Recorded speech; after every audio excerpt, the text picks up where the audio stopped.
আসসালামু আলাইকুম virtual viewers, সবাই কেমন আছেন? নিশ্চয়ই খুব ভালো আছেন। আজকে 30 মার্চ 2026 সকাল 7টা। গতকাল বিকেলে বিকেলে বলতে একটু আগে 3টার দিক থেকে একদম সন্ধ্যা পর্যন্ত এত বৃষ্টি, ঝুম বৃষ্টি, সুবহানাল্লাহ। এবং এবছরের এইরকম ঝুম বৃষ্টি আমি প্রথম দেখেছি।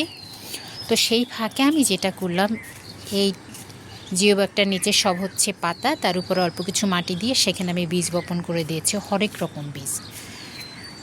তারপর হলো বেগুন গাছ কিছু কাটিং করে দিয়েছি, কিছু রেখেছি, আবার এর মধ্যে এই যে বীজ বপন করেছি। আর গতকালই আমি এই যে জামরুল গাছগুলো রিপোর্ট করে দিয়েছি, অর্থাৎ এটা চারা করেছি, সেটা থেকে আমি আবার নতুন করে কালকে পট করেছি। আল্লাহর কাছে প্রে করে আল্লাহ যেন এবং এই করমচাগুলো আল্লাহ যেন আমার এগুলো ঠিকমতো ধরায়। আর ওখানে আমি দিয়েছি হচ্ছে বীজ বপন করে দিয়েছি, ওখানে বেগুন গাছটা ছিল। আর ইনডোর প্ল্যান্ট এগুলোর তেমন কোনো যত্নার্থী করতে পারিনি এখনও। তো যাই হোক, আর এরিকা পাম তো যথারীতি সে সৌন্দর্য বর্জন করছে। এবং বৃষ্টির পর কেমন যে একটা সতেজ ভাব, আমি সেটা বোঝাতে চাচ্ছি আপনাদেরকে যে আলহামদুলিল্লাহ। এই যে আমার আলু বোখারা, এবং আলুর বোখারার সাইজ কিন্তু একটু একটু করে বড় হচ্ছে। এবং বৃষ্টি পেলে আমার গাছপালা যে কী ভীষণ খুশি হয় সেটা বলার অপেক্ষা রাখে না। এই যে এই গাছটাকে রেখেছি, এটার পাতা নাকি অনেক বেশি উপকারী, তো তেলাকুচা পাতা বলে। তো একটা গাছ রেখেছি, দেখা যাক। অবশ্য আমার গাছের 12টা বাজবে, এটা অনেক দ্রুত বৃদ্ধি পায় আর কি। আর এই পাশে যে আমি এগুলো ড্রাগন গাছের চারা করেছি সেটা লাগিয়ে দিয়েছে। এবং এই গাছগুলো লাগানোর পরেই ঝুম বৃষ্টি, যেটা আমাকে খুব বেশি আর কি শুকরিয়া আদায় করার একটা সুযোগ হয়েছে আমার আল্লাহর কাছে। এই গাছগুলো একটু কেটে দিতে পারলে ভালো হতো, দেখি আমি কাঁচি টেচি নিয়ে এসে এইভাবে প্রুনিং করে দেব। আর আলহামদুলিল্লাহ আমও এসেছে। আসলে বাগান করতে ভীষণই কষ্ট, এতে কোনো ডাউট নাই, কিন্তু এটা করার পর যে আত্মার উন্নতি ঘটে এবং মানসিক যে প্রশান্তি পাওয়া যায়, ফিজিক্যাল এক্সারসাইজেও যথেষ্ট পরিমাণে হয়। তো এই যে এটা এখন খেতে হবে, এটা নিয়ে যাবে, এটা অনেক বড় এবং রসালো মোটা হয়, কিন্তু সেটা যেহেতু আমার একটু সময় কম, আর এই গাছগুলো মরে গেছে, তো যাই হোক বৃষ্টির পর দেখি বাঁচে কিনা।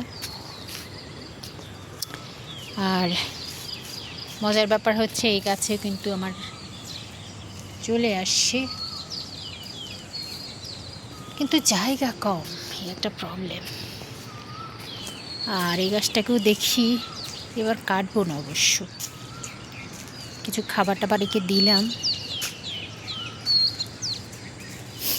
তবে যত্নের কথা যদি আমি একটু বলি, গাছ মোটামুটি আমি যেটা করি, আমি যেহেতু কিছুদিন ধরে যত্নার্থী করতে পারিনি বলে আমার গাছগুলো একটু রোগাবাটকা হয়ে গেছে আমার মতো, বাট যত্নার্থী যখন আমি করেছি সে কিন্তু ভীষণ রকম আমাকে দিয়েছে আলহামদুলিল্লাহ। তো সে ভীষণ রকমটা কীরকম যদি বলি, যে আমি শুধু বেজের জন্য রেখেছি, আর বাকিটা আমি প্রতিদিন মানে খাবার দিয়েছি, সপ্তাহে একদিন পর একদিন এরকম খাবার দিয়েছি।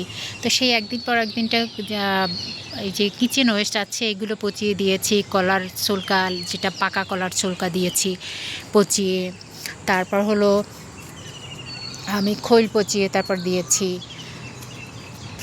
এটা কিন্তু সপ্তাহে 2বারও দিয়েছি, এবং পাতলা পানির মতো করে আমি দিয়েছি, যেটা আসলে সত্যি বলার অপেক্ষা রাখে না।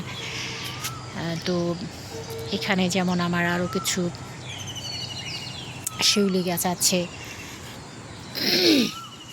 আমার জবা গাছটা, জবা ফুলটা চুপসে গেল। এই জবাটা নিয়ে আমার আহ্লাদি পড়ার শেষ নাই। এটা বোধহয় আমি চুরি করে এনেছিলাম, এক টুকরো ডাল কেটে, সেটা দিয়ে হচ্ছে বেশ বড় গোলাপ হয়েছে, সেটার ভিডিও আমি দেব। আর এটা অবশ্য কিনেছি। আর বেগুন গাছ, অন্যান্য গাছ তো আছেই। আমি অ্যাকচুয়ালি খুব আমার একটু তাড়া আছে, যার কারণে আমি ইন ডিটেলস দেখাতে পারছি না। এই যে এত মুকুল আসছে, এটার জন্য বাড়তি পরিচর্যা না করলে কিন্তু একদমই হবে না। আর হলো এই যে কি বলে এটাকে, সফেদা গাছ, আলহামদুলিল্লাহ বেশ ভালো হয়েছে। আর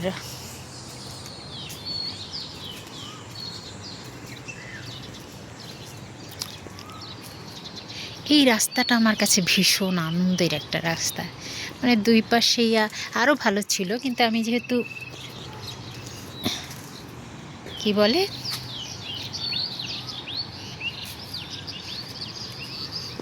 আমার যত্নের অভাবে অনেক গাছই মরে গেছে, এখন অবশ্য কাউন্টিং করে নেব। এই যে আনারস খেয়ে তারপর সেটা দিয়ে গাছ করেছি, এই যে আনারস হচ্ছে তার প্রমাণ। আরও কিছু আমার গাছ আছে, পাশে আমি রেখেছি ইনডোর প্ল্যান্ট। বৃষ্টি পেয়ে সবাই মোটামুটি ভীষণ খুশি, ভীষণ। এই যে লুকি হিসাবে অনেক গাছ রেখেছি, গোলমরিচ, তারপর হচ্ছে ইনডোর প্ল্যান্ট, সবগুলো ইনডোর প্ল্যান্ট। এবং একটা গাছ থেকে আমি একাধিক গাছ করেছি। আমি মূলত কিছু কিছু গাছ আছে যে একবার কিনি, এর বেশি আর কিনি না। এই মানে এই তেঁতুলটা যে কী মজা, আলহামদুলিল্লাহ। পেকে গেলে কাঁচা অবস্থায় টক লাগে, এটাও সত্য কথা। আর ওখানে হচ্ছে আনারকলি, দেখা যাক আনারকলির কী অবস্থা হয়, এখনই বলা যাচ্ছে না কিছু। প্রচুর ফুল এসেছিলো, কিন্তু এটা যত্নের অভাবে এই যে মরে গেছিলো, কিন্তু আবার হচ্ছে আলহামদুলিল্লাহ।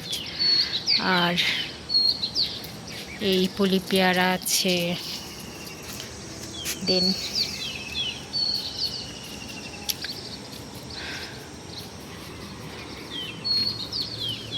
এই সজনে পাতা, এটাকে তো সুপার ফুড বলা হয়।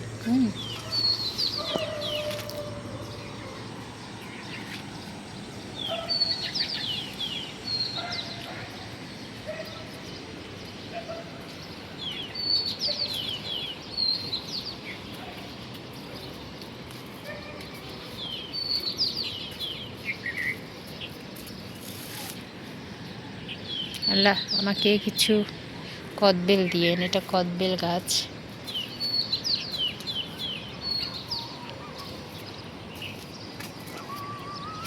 বেগুন গাছটা একটু রেখেছি, যেহেতু বেগুন আসছে। আর এই যে হলো inch inch plant. Thank you.